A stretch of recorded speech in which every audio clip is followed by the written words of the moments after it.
welcome everybody to another edition of the GSMC Sports Podcast, brought to you by the GSMC Sports Network.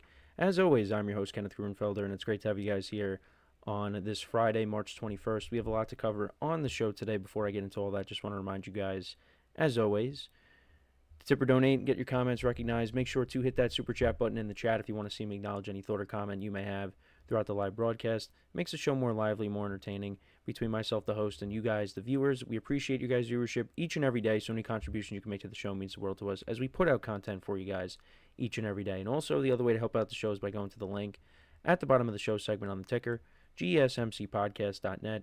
That is GSMCPodcast.net.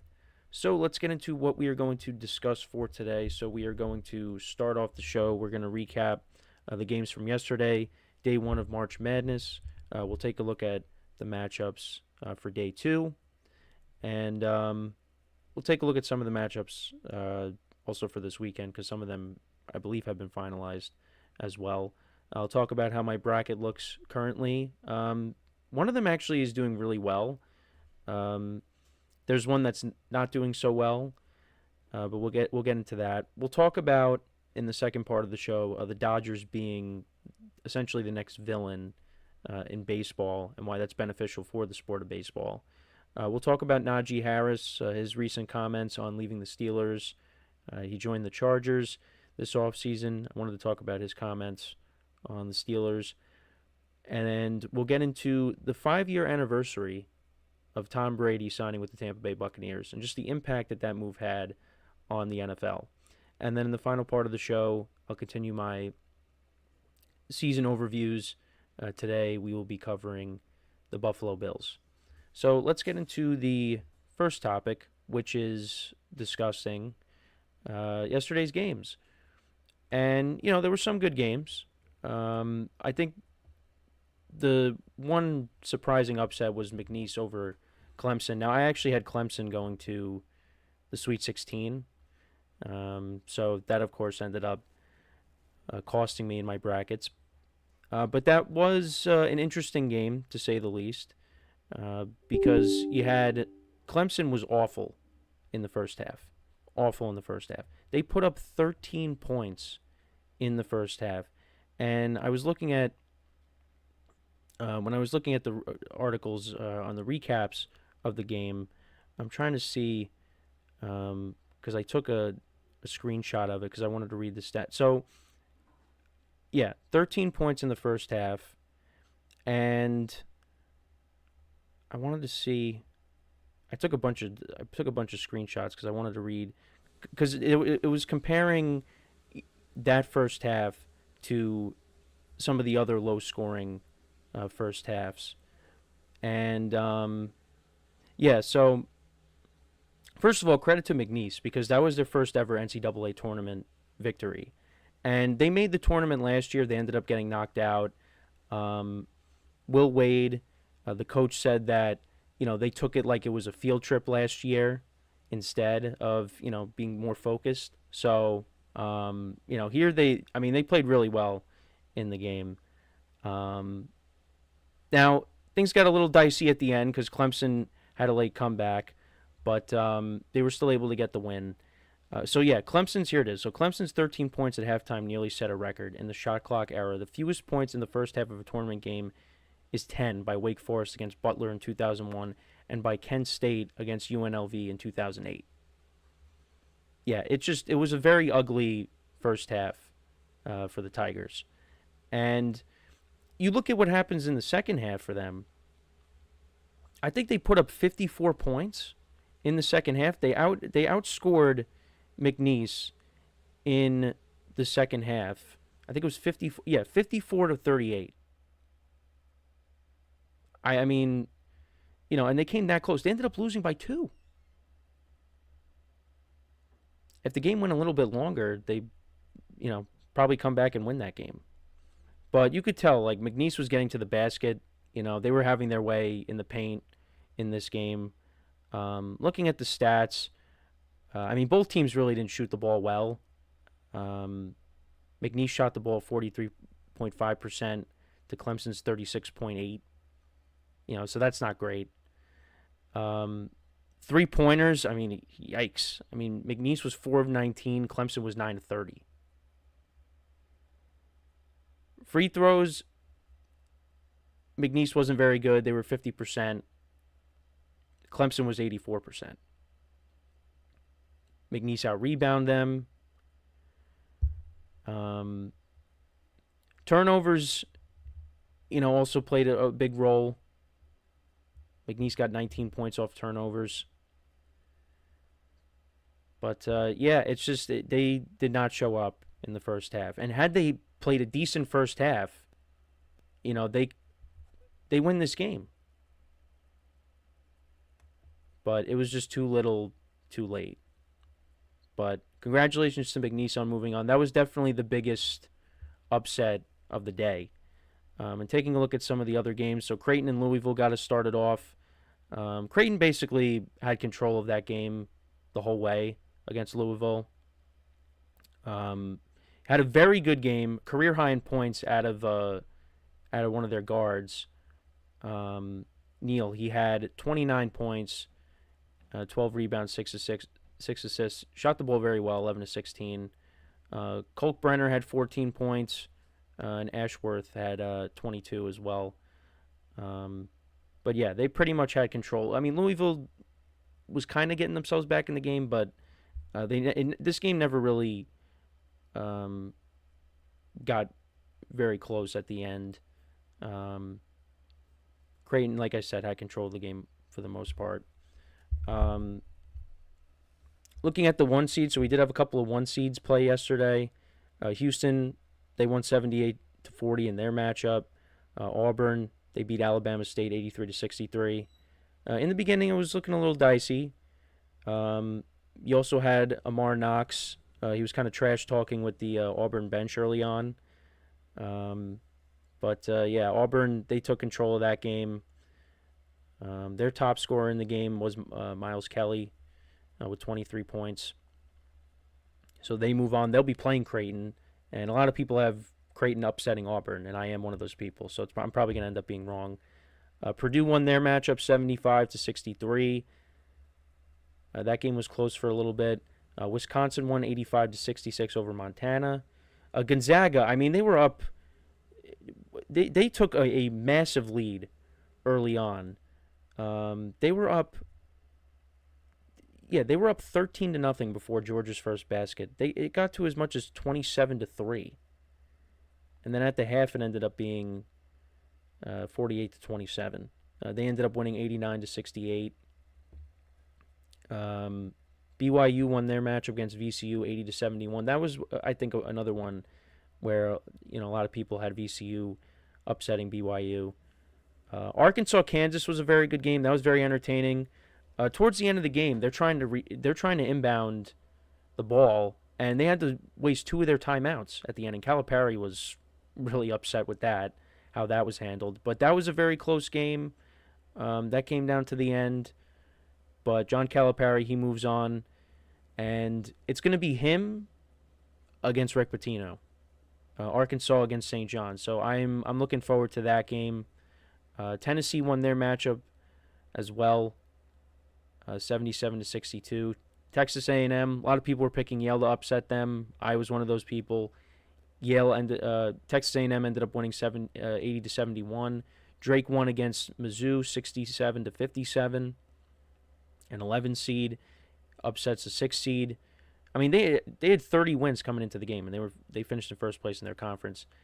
But yeah, they ended up winning. UCLA all over Utah State 72-47.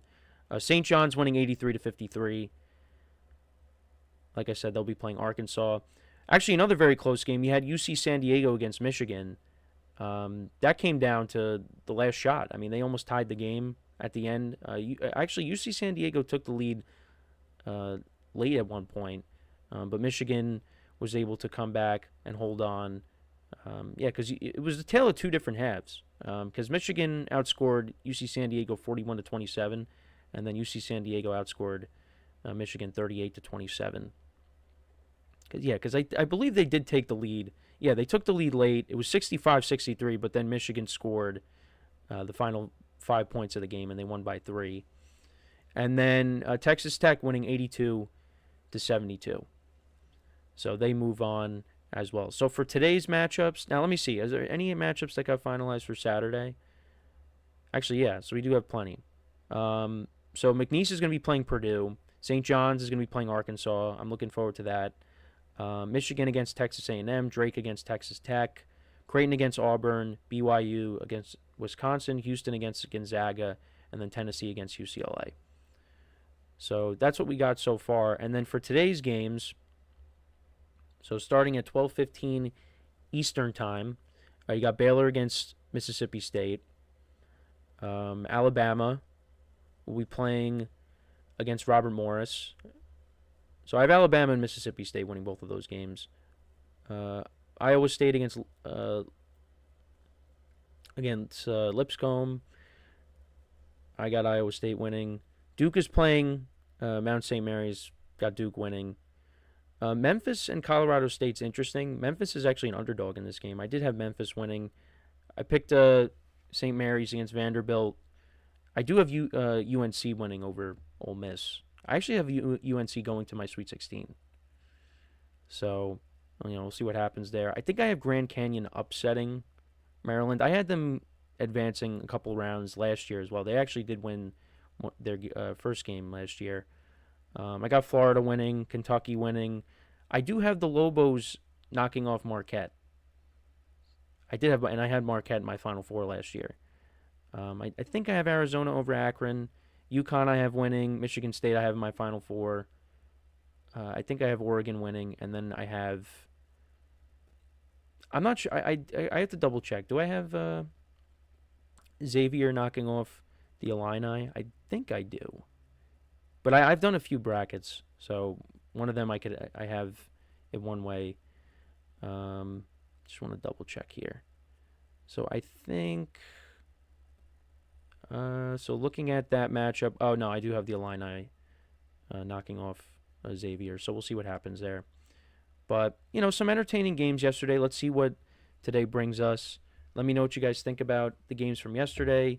What about the games today? Do you have any upsets? Let me know in the comments. So we are going to take our first break, and then when we come back, we will talk about the Dodgers being the next villain in baseball, or the new villain in baseball, and why that's great for the sport. So with that being said, stick around, and we'll be right back here on the GSMC Sports Podcast.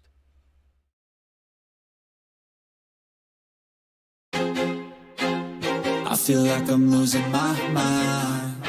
Is everybody in the world blind? Please, Lord, give me a sign, a sign. I feel like I'm losing my mind. Is everybody in the world blind? Please, Lord, give me a sign, a sign. I wanna be the greatest. Everybody on the fake shit. I look around and feel like everybody is the fakest. I make this every day and I'm impatient, hoping one day I blow up from the basement. Statement, the top is so vacant. I don't hear shit that I think is amazing. Waiting for my day when I'm playing sold out shows for 1,000 faces. Hey, give me that crown, get in my way and to be put down. It ain't your place, all this my town. If I want that shit, then I'll get it right now. I'm losing it, the noose it fits. I'm losing shit, a stupid myth. You choose to live or choose to dip. You choose to fight or lose your grip and lose a gift. Oh, I feel like I'm losing my mind. Is everybody in the world blind? Please, Lord, give me a sign, a sign. I feel like I'm losing my mind. Is everybody in the world blind?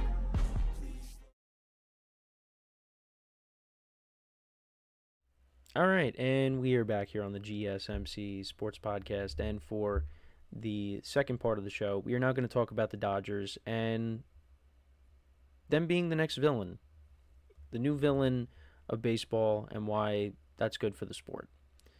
So it's good for the sport because you need to have, well, first of all, you need to have that in the sport. And, they're looked at now as the new evil empire, which, you go back to the 90s, that's what the Yankees were, but it's now this team, because this team has an opportunity to not just win one World Series, but multiple. And they definitely have a great chance of repeating this year. And it's just also because of what they've done, how the financial flexibility, what they've been able to do with the contracts that they've given out to allow them to build up this team and make it the way it is. Because a lot of fans are not happy about that. And owners of other teams are not happy about it. But what they're doing is completely legal. Something that I really haven't seen, to this magnitude. I mean, especially with the Ohtani contract. But this is good for the sport. You need that. And the Dodgers are going to be on TV plenty of times. On national TV. I'm saying. They have a lot of nationally televised games, and as they should. And you're going to have a lot of fans hate watching. You will definitely have that. You are going to have fans that are going to be rooting passionately against the Dodgers to lose because they do not want to see this team get back to the World Series and win it again. And last year, they won the World Series despite not having a fully healthy team, a fully healthy pitching staff. And, you also had Ohtani get hurt in the World Series. Freddie Freeman was hurt prior to the World Series, but then, of course, we get to the World Series and he, goes off. He homers in the first 4 games. The first 4 games. So, now the Dodgers are healthy. Now, they're healthy now, but, we get to the playoffs, and if they make a deep playoff run, who knows? I mean, they could be dealing with a ton of injuries, but they have a lot of depth on this team, especially with their pitching. And the way the game is right now with pitchers getting hurt, you need to have as much pitching depth as possible. And they have that. They have really stockpiled up their pitching staff so they could withstand injuries. And you know what? They have the ability to go out and acquire players if players go down on their team. They have the ability to do that. They have a loaded farm system on top of that. So, look, am I happy with what this team has done? Not necessarily. But they're allowed to do this, and it's, the teams that we root for, it's their jobs to go out there and try to knock them off. And can it happen? Sure it can. Anything can happen. Anything can happen in a short series. Anything can happen in a 7-game series. The Padres had the Dodgers on the ropes last year. They could have knocked them off. The Mets gave them a hard time. Yankees beat themselves in the World Series. And all those games were relatively close.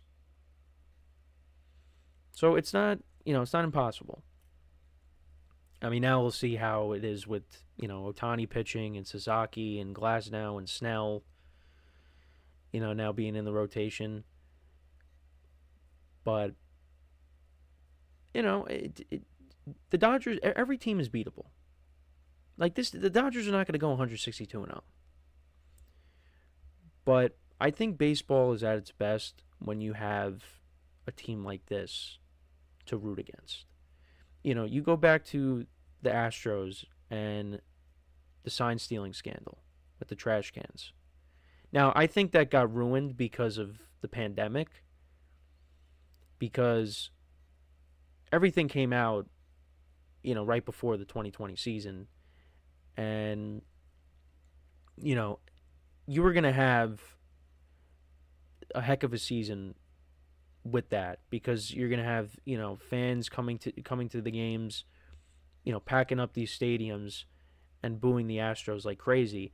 And you got that a little bit in the spring training of that season.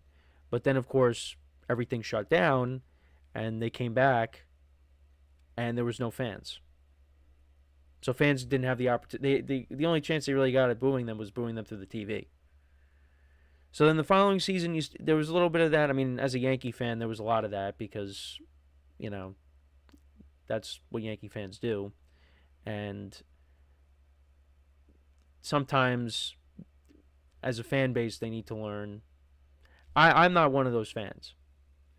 But they need to learn to maybe stop doing that because that only just adds more fuel to the fire.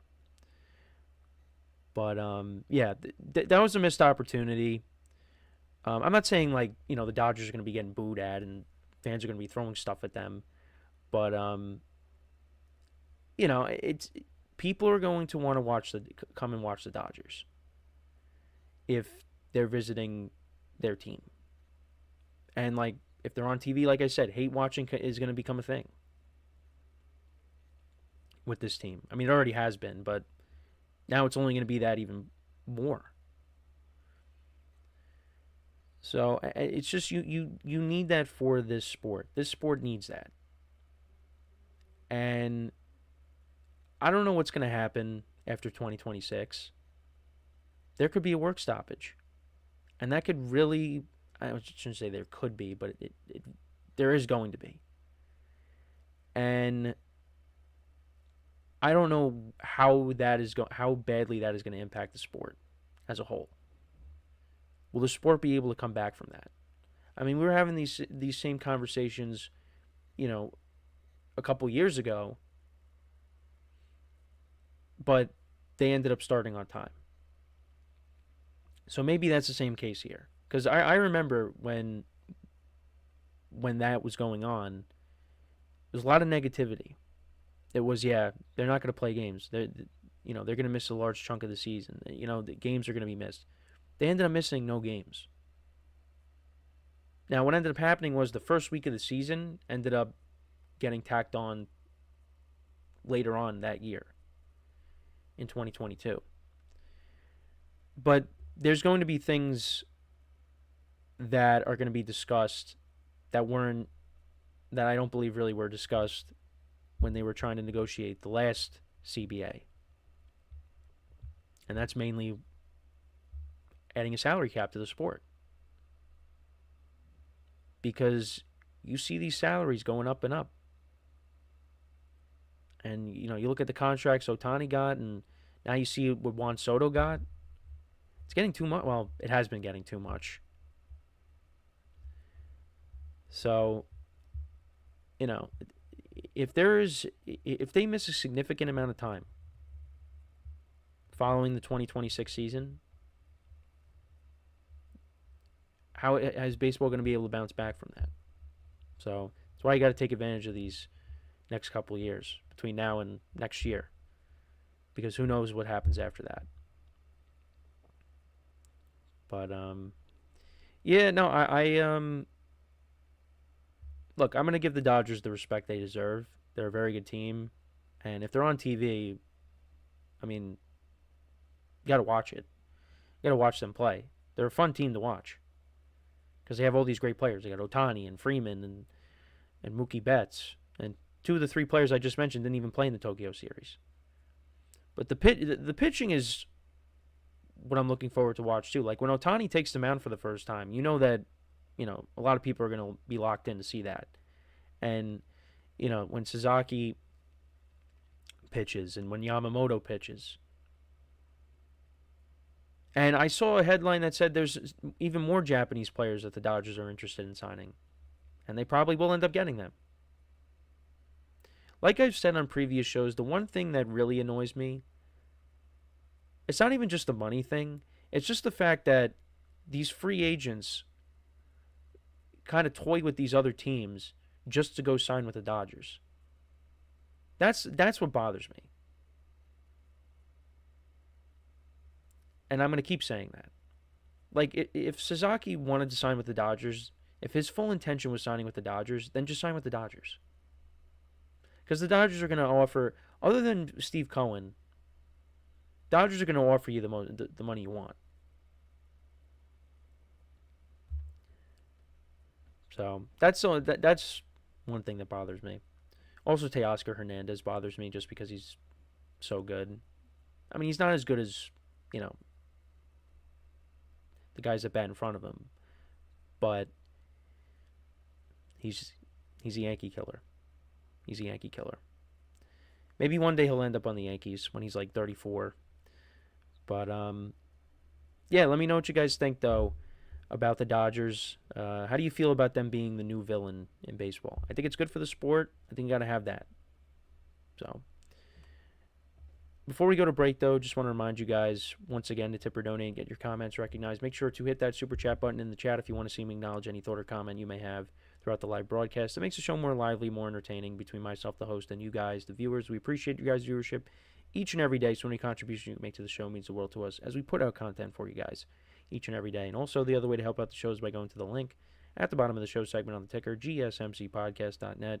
That is GSMCPodcast.net. So when we come back from our next break, we'll talk about Najee Harris, opening up about him leaving the Steelers, joining the Chargers. We'll get into all that when we return from our next break. So with that being said, stick around, and we'll be right back here on the GSMC Sports Podcast.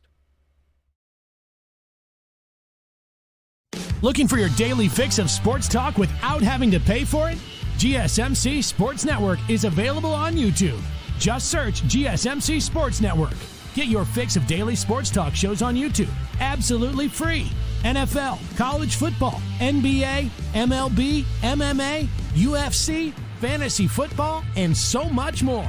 GSMC Sports Network has shows running all day long, with new sports shows starting every 2 hours. Just like on your favorite cable sports channel, except GSMC Sports Network is absolutely free. Just search GSMC Sports Network on YouTube to catch one of your new favorite shows, like the GSMC College Football Podcast, Chip Shot Football Podcast, Hoops and Heels Women's Sports Podcast, GSMC Basketball Podcast, and so many more. Check it out for yourself. GSMC Sports Network, now available on YouTube absolutely free. Search GSMC Sports Network on YouTube right now.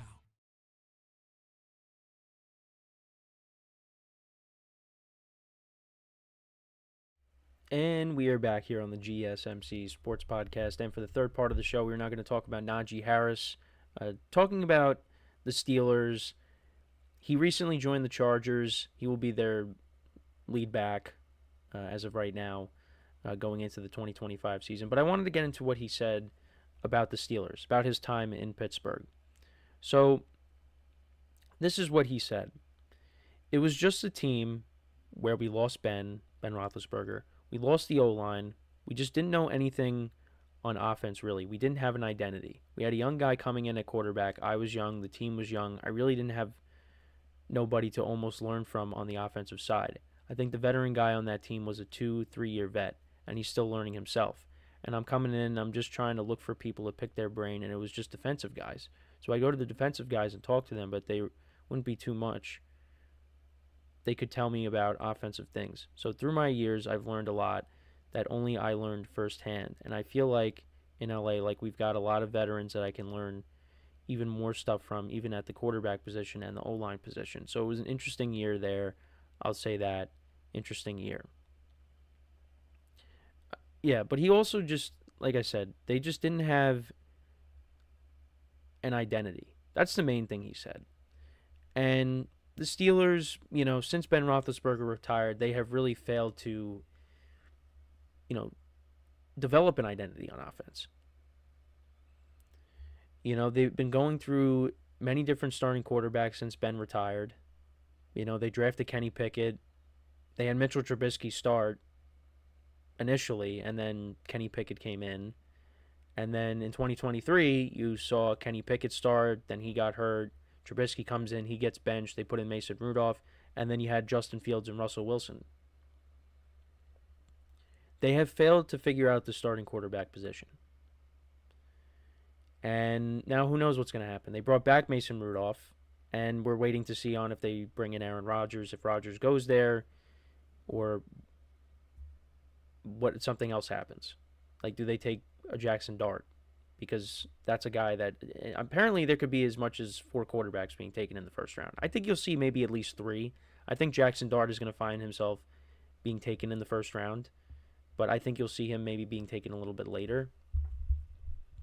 But I know that we're going to see Shedeur Sanders and Cam Ward being taken in the first round.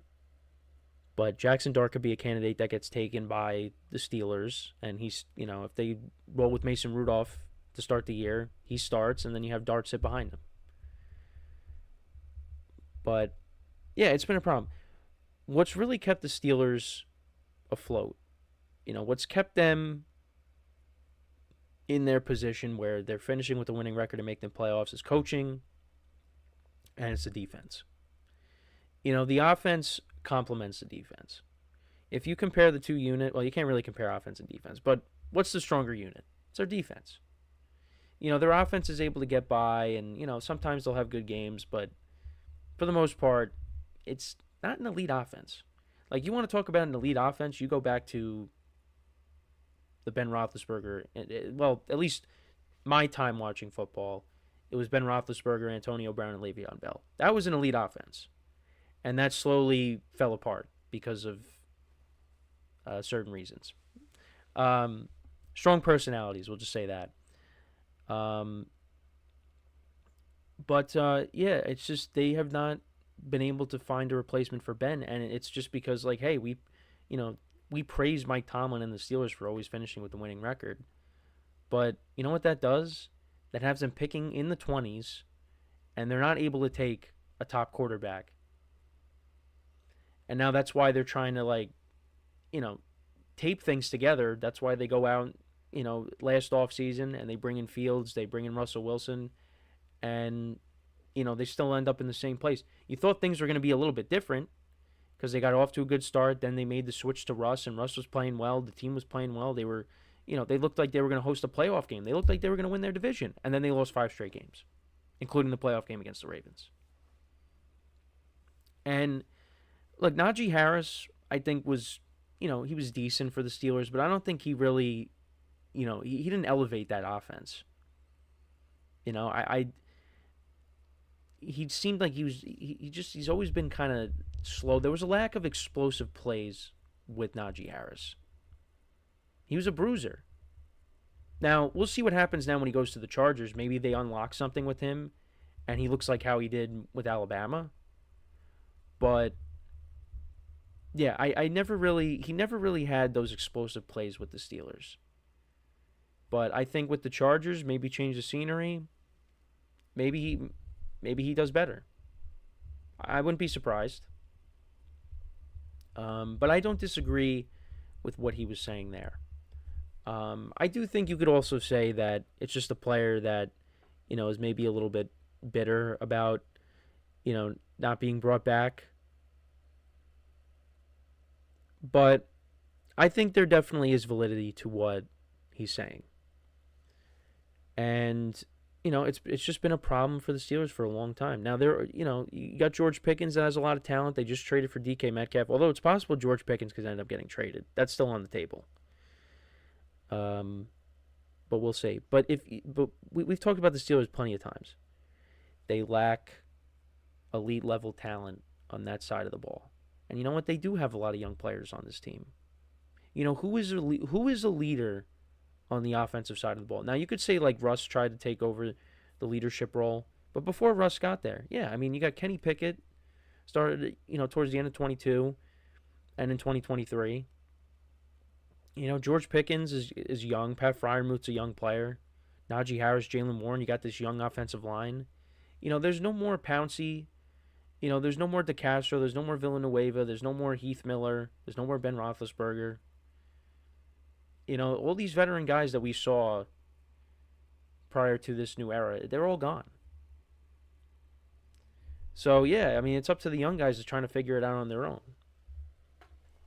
But, it's also, you also could say it's not just the players, but also, like, the coaching on the offensive side of the ball. Matt Canada, Steeler fans were jumping for joy when they let him go. Because the Steelers are not accustomed to being a team that, lets go of a coach or a coordinator mid-season. And they did that. Now you bring in Arthur Smith, and not everybody's too thrilled with him.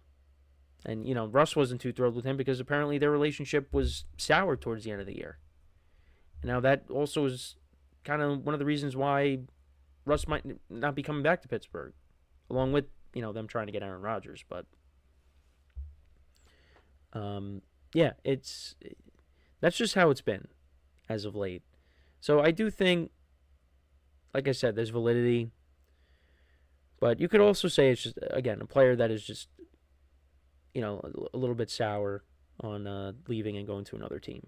And how many times does that happen when you have a player leave and go to another team, and then he, kind of talks bad about the team that he previously played for. Happens all the time.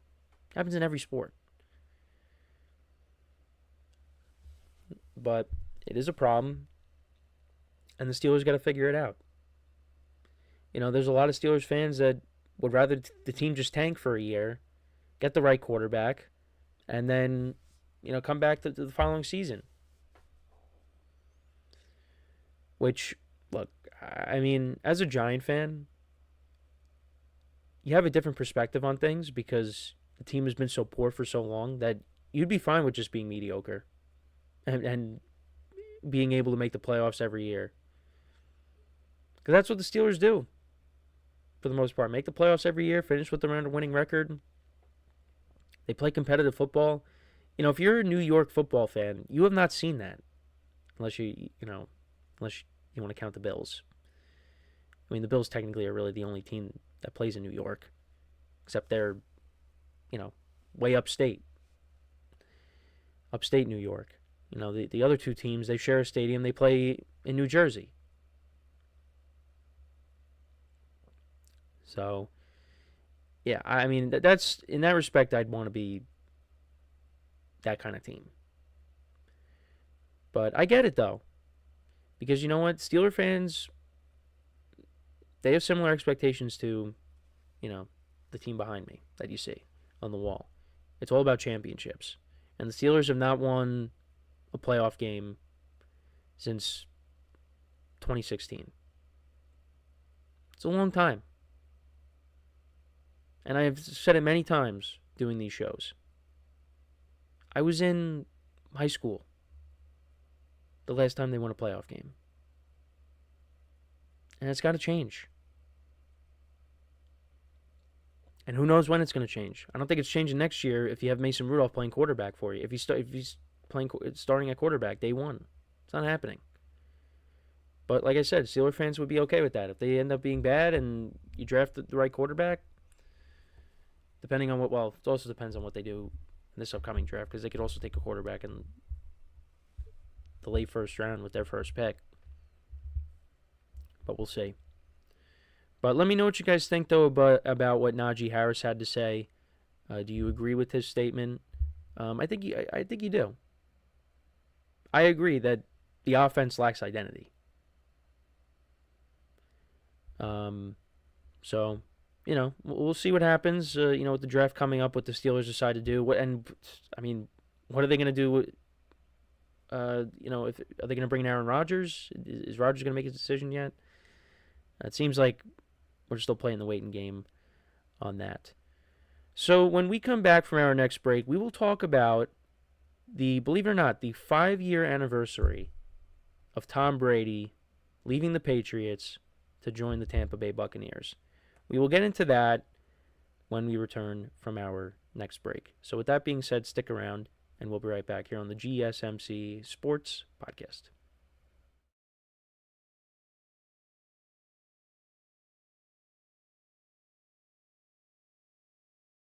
For the best and latest podcasts available anywhere, go to the podcast app on your cell phone and type in GSMC to access free content-rich podcasts on health and wellness, book reviews, sports, entertainment, relationships, social media, movies, technology, finance, and even weird news. Subscribe and download the GSMC Podcast Network's family of shows, available everywhere podcasts are found.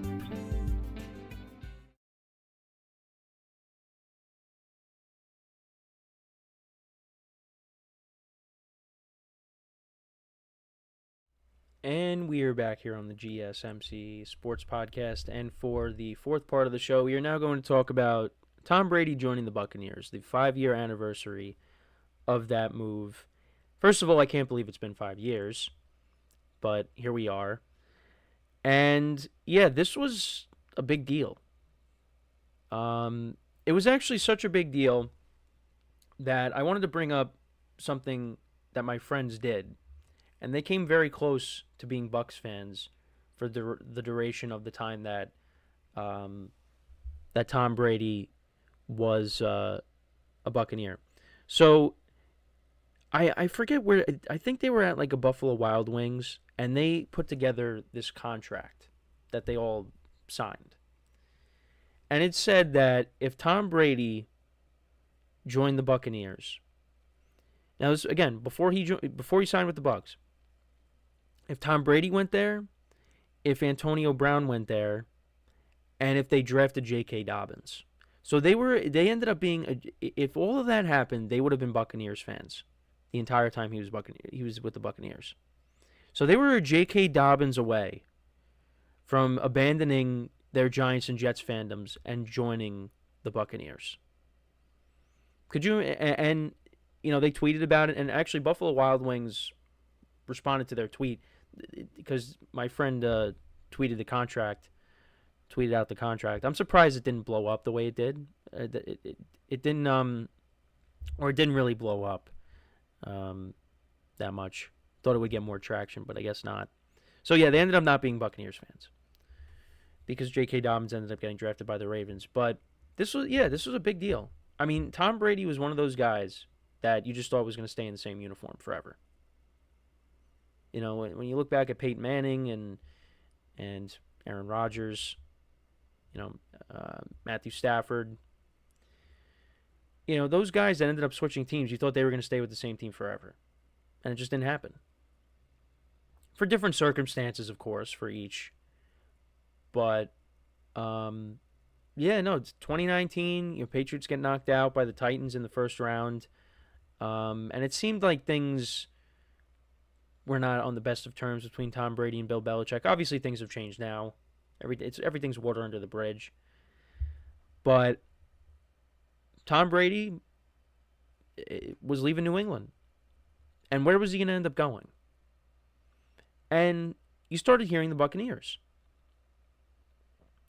And it turns out that team just needed him to be the quarterback. They replaced Jameis Winston with him after Jameis Winston had that 30-30 season. And it also came during a time where, we mentioned the, microphone falling. It's happened a lot this week. But it came during a time where the world was shut down, essentially. So it was that whole year was just very strange. I hope something like that never happens again, but it was just very strange just having no fans. I mean, the hype around it was incredible because you're like, wow, we're going to have Tom Brady and Drew Brees in the same division. He's coming over to the NFC. How is this going to work out? And, he brings over Gronkowski. Gronkowski, comes out of retirement to play. They brought Antonio Brown in. They brought in Leonard Fournette. And I just remember that first game, the overreactions. Everyone's like, yep, he's made the wrong decision by signing with the Buccaneers. Should have just retired. And, it did take some time for the Buccaneers to kind of get going. I think it was when after their bye week, they really started to round into form. And, once we got to the playoffs, you kind of had that feeling that this team is going to make a run, isn't it? And look at what they did. Now, I think the bigger reason why Tampa got to the Super Bowl and won it is because of their defense. But Brady played well in the postseason.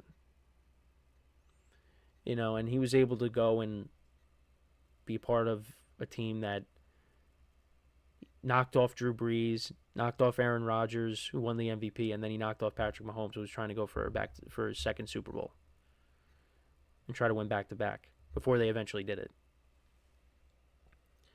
It really was an unbelievable time. And then he followed it up with another great year in 2021 where you could make the argument he should have won the MVP over Aaron Rodgers. And I talked about it the other day. The playoff game against the Rams was airing the other day on NFL Network, and that was a great game. That was a great weekend of football. Definitely looking back, would have liked to have seen Rodgers and Brady go at it in the championship game again. I would have wanted to see that. But instead, got Stafford against the 49ers. But I was happy that the Rams won that year. I was happy Stafford won that year. But then Brady announced his retirement. And he thought that was it. And honestly, probably better off he would have retired after the 2021 season. But then he came back for another year, and the Bucs weren't as good. Not all his fault, but, Gronk went back into retirement. The offensive line wasn't very good. Bruce Arians now, was not on the sidelines. Todd Bowles took over as the head coach, and the team went 8-9. And then he ended up losing to the Cowboys in the playoffs. So, yeah, I would have rather him just have gone out against the Rams, losing, coming back, and then, it took 2 throws by Matthew Stafford to Cooper Kupp to beat the Bucs. And the Bucs had a ton of injuries in 2021. They're missing a lot of guys. If they had their whole team, I mean, if Antonio Brown didn't walk off the field against the Jets, if Chris Godwin didn't, I think Chris Godwin tore his ACL that year. If they had their guys, their full complement of weapons, I mean, you can make the argument they could have repeated. But whatever. That time, that 3-year span in Tampa, that was really special. I mean, Buccaneers fans, I mean, they look at Tom Brady as an icon in Tampa forever for coming over and changing everything. It was a big deal. It was a big deal, and there's always, you're always going to see, people like when quarterbacks change teams now, that's all they're going to look at. Because, before that, it was Peyton Manning. Peyton Manning won a Super Bowl with the Broncos. He went to 2 Super Bowls with the Broncos. Now, the second Super Bowl, that really was on the backs of the defense. But the first time they made it, Peyton Manning had the record-setting year, 55 touchdown passes, and then, the year after Brady won the Super Bowl with Tampa, you had Stafford getting traded over from the Lions to the Rams. And then, and he won a Super Bowl, and then Aaron Rodgers got traded to the Jets. And didn't really pan out. But I also wanted to bring this up. So, yes, Aaron Rodgers is going to be taking longer, but last week you had Adam Schefter say I think it was on the McAfee show, right? Make your decision already. Was the media back in the day, pressuring, Peyton Manning and Tom Brady the same way to make their decision on whether they're going to sign or whether they're going to retire or not? And the same thing with Drew Brees. I don't understand why everyone is so. It has to do with being impatient. That's definitely a huge thing. But were they doing the same thing to these guys to make a decision too? I don't think so. And look, that's me, kind of coming to the defense of Aaron Rodgers a little bit. But Tom Brady's making the decision. Were people saying make your decision already? I guess because you want to see what he does, but I don't think it was to the extent of what's happening with Aaron Rodgers. But now Aaron Rodgers is, taking longer. Because Brady signed his contract, Peyton signed his contract, Drew Brees made his decision on his retirement all around this time. So, and Rodgers could be making a decision after the draft. But it's a tough decision for these players. Everybody's different. Everybody's got different timelines. So, but I wanted to bring that up. But yeah, it was an interesting time with Tom Brady in Tampa. Because I'm so used to him just playing in New England. I never really thought about him leaving. And then when it happened, you're like, wow. And it was a special couple of years. The last year wasn't great, but the first 2, you won a Super Bowl. You put up an MVP. You put up MVP numbers the following season. Got to the divisional round. He could have kept playing. He could have. But hey, now he's got a lot of stuff going on. He's now he's an owner. He's an analyst. So he's got plenty of things going on. But yeah, I don't know. Just figured I'd bring it up. 5 years. It's it's kind of a big deal, I guess. Also with the offseason in the NFL kind of being slow, I wanted to revisit this and talk about it. So, but let me know what you guys think though about Tom Brady when he joined the Bucs. What was your favorite moment from that time? Could it be from when, if you're a Cowboys fan, knocking him off in his last game, if you're a Rams fan, if you're a Buccaneers fan and him taking you to the Super Bowl and winning it against Patrick Mahomes and the Chiefs. I'll tell you, when we finally got to see Aaron Rodgers and Tom Brady match up against each other in the playoffs, I had a feeling that it was not going to go Rodgers' way.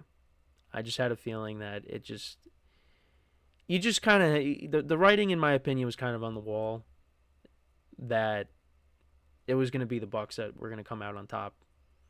And when Tom Brady hit Scotty Miller basically on that Hail Mary to end the first half, the game was over. I almost went to bed. I almost said, you know what, I'm not watching this. I was in my my dorm room watching that game, and I really was just contemplating not watching the second half. But yeah, that happened. It is what it is. So yeah, no, I just thought we would revisit this because of the 5-year anniversary of this happening. So yeah, let me know what you guys think though about your favorite Tom Brady Buccaneer moment. How about when he was, after they won the Super Bowl and they were at the parade and he throws the Lombardi Trophy to Gronk when they're all on the boats.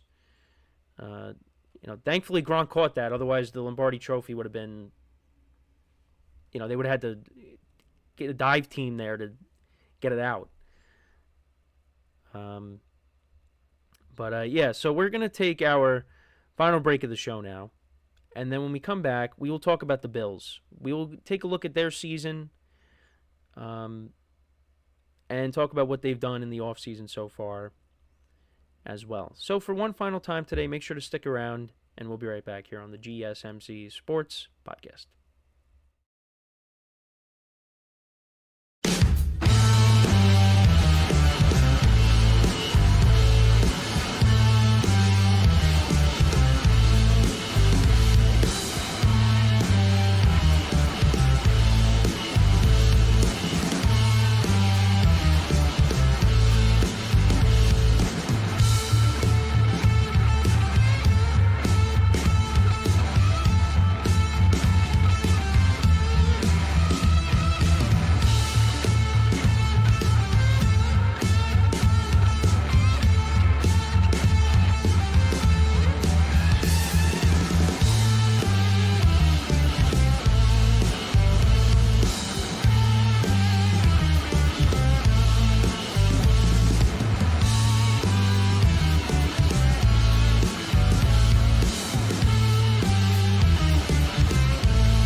All right, and we are back here on the GSMC Sports Podcast. And for the final part of the show, we are now going to get into the season overview, season recap of the Buffalo Bills, and then we'll take a look at what they've done in the offseason so far, what they could potentially address during the draft.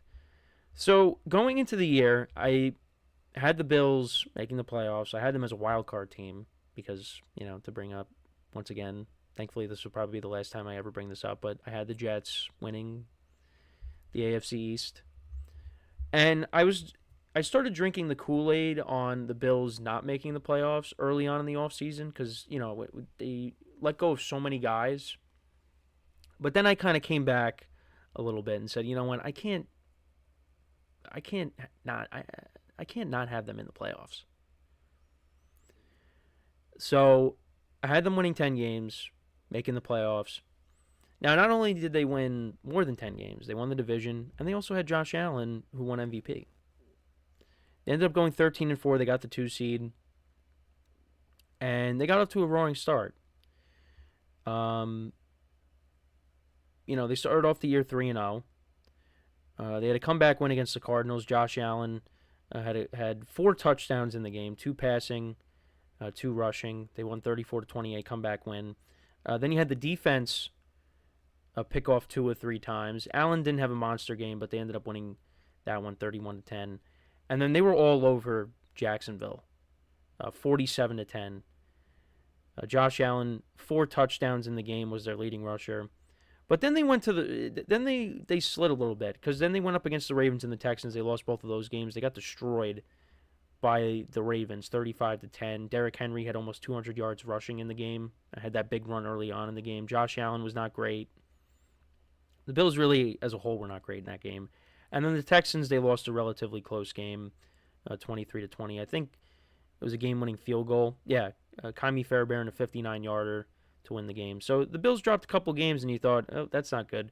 But then they proceeded to win 6 straight games going into the bye. They beat the Jets on Monday night. The Jets kind of beat themselves in that game, but they won that. They beat up on the Titans.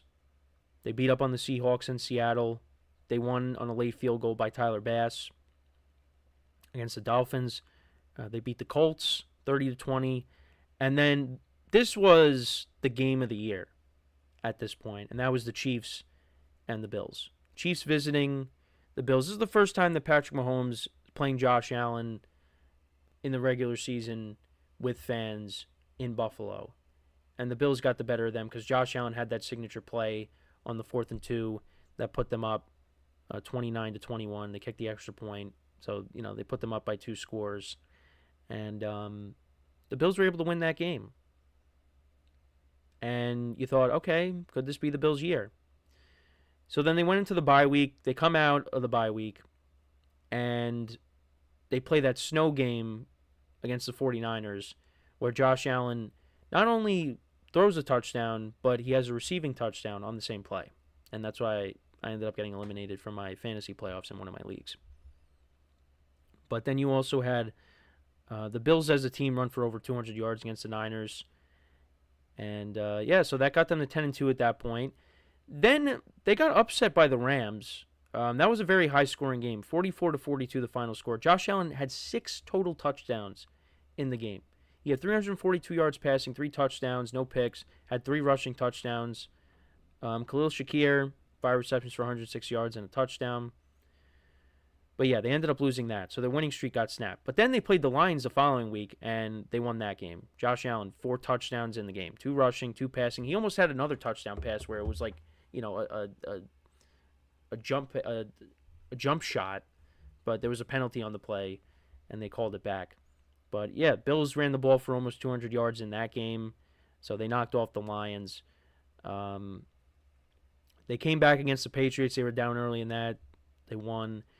And then they beat up on the Jets, 40-14. And then they played their. Josh Allen came in, played like the first. I think he played like the first snap, but then they took him out. Patriots ended up winning against their backups. Then you had the playoff game against the Broncos, and the Broncos got off to a fast start. Bo Nix throws that touchdown to Troy Franklin. And you're like, oh wow, this is going to be a tough game for the Bills. And then the Bills scored 31 unanswered points. And then you had a very entertaining game between them and the Ravens. Ravens kind of beat themselves with the turnovers. Mark Andrews drops the 2-point conversion. Bills end up winning that game. And then they advance against the Chiefs in the championship game. And they came up short. A lot of people talk about the first down call.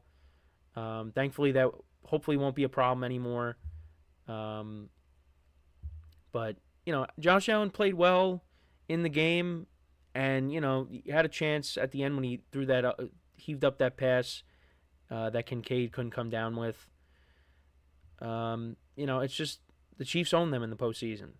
And that will change at some point, I would imagine. But for now, it has not. So the Bills went 13-4. They went to the championship game. They ended up losing, coming up short there. Josh Allen wins his first ever MVP. He had 28 touchdowns and 6 picks. He had 12 rushing touchdowns on the year, passed for 3,700 yards. James Cook had 16 rushing touchdowns, had over 1,000 yards. So that was his best season. Their leading receiver was Khalil Shakir. He had 821 receiving yards and 4 touchdowns. Keon Coleman had 556 and 4 touchdowns. Dalton Kincaid had a couple of touchdowns. Matt Collins was the leading touchdown recipient. He had 5 on the season. He's now no longer there. He left and went to New England. They did acquire Amari Cooper at the trade deadline. Didn't really do much in his time there. The Bills, I think, in this upcoming season, they're hoping they get more contributions out of their receivers. You're hoping Keon Coleman takes that next step. They paid Khalil Shakir. Khalil Shakir was their best receiver. But yeah, you're hoping that some of the other guys step up there. And then on the defensive side of the ball, the defense was, it was probably an average defense. The leading sack player was, or their sack leader was Greg Rousseau. He had 8 sacks. They paid him this offseason. Epinesa had 6 sacks on the year. Von Miller had 6. Now Von Miller is no longer there. And they had a handful of players that had 2 interceptions on the year. And then this offseason, they signed Joshua Palmer. They added him to the receiving corps. They signed Dane Jackson, a corner. Signed a couple of safeties. They signed some defensive linemen. They signed Larry Ogunjobi and Michael Hoyt from the Rams. Both of those guys are actually going to be suspended for the first 6 games. But they did bring in Joey Bosa, so he's going to be the Von Miller replacement. If Bosa could stay healthy, that could be a good player on the defensive line. But they've made some moves. And let's see what they do in the draft. Maybe they go offense. Maybe they draft a receiver. I don't know. I think maybe you could see them go defense in this upcoming draft. But we'll see.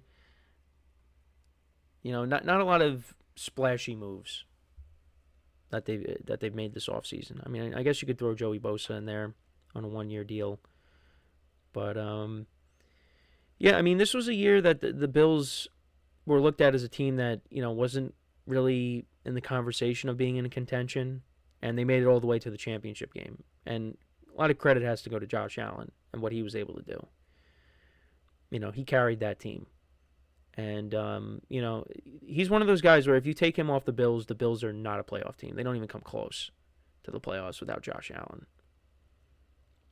And, it was one of the debates of the season where you're kind of saying, well, who's going to win MVP? It's going to be Lamar Jackson. It's going to be Josh Allen. You can make the argument that it should have been Lamar, but he ended up getting first-team All-Pro.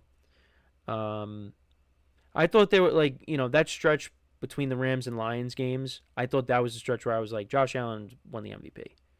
Because you have 6 touchdowns in one game, and then you have 5 touchdowns in another. And you could also throw in the team record. The Bills had a better record than the Ravens, and Josh Allen was doing it with less. So, but I if Lamar won it, I wouldn't have had a problem with it.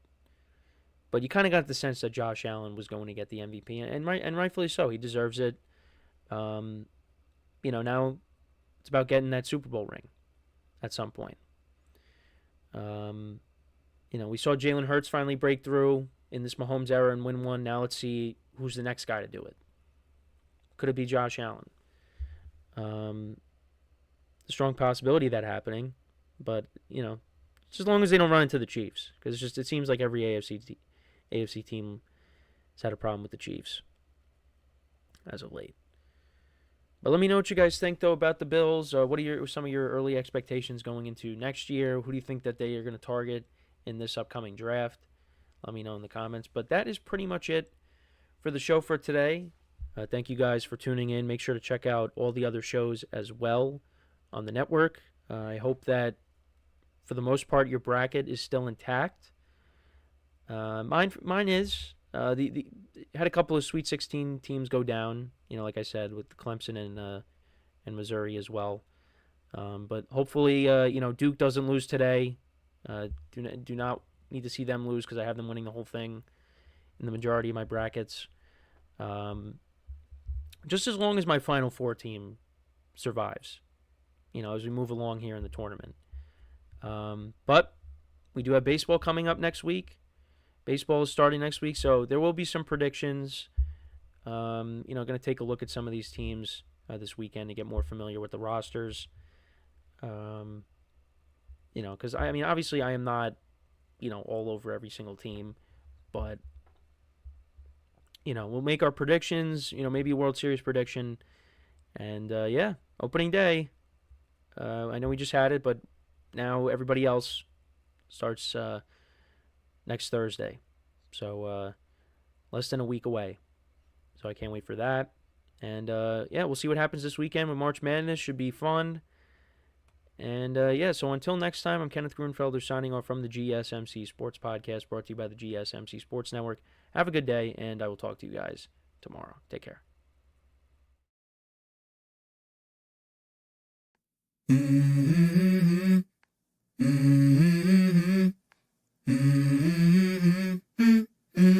Let's go. I wake up to a little bit of drool on my pillow, feel like it's gonna be a bad day. Yeah, I'm tired of shit, and the coffee ain't hit yet, damn, ain't that great. I don't wanna